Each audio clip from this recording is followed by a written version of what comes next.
今日我會拆解平時聽到但係講唔出嘅高音，就拆解 aespa 3位主唱嘅高音。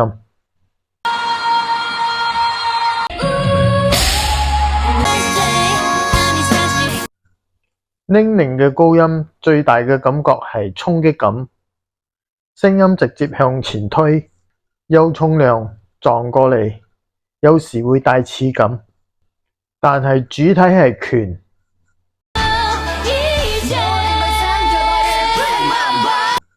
Winter 最特別嘅地方係穿透力，聲音鋒利，集中會突然刺入耳仔，情緒好似被劃開一下，係屬於刀型。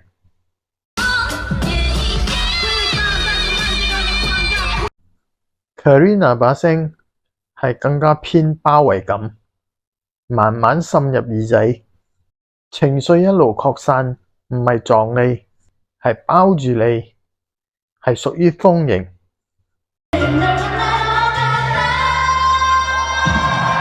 所以我會叫佢做拳刀風，一個字形容一個高音。你會比較鍾意邊一種？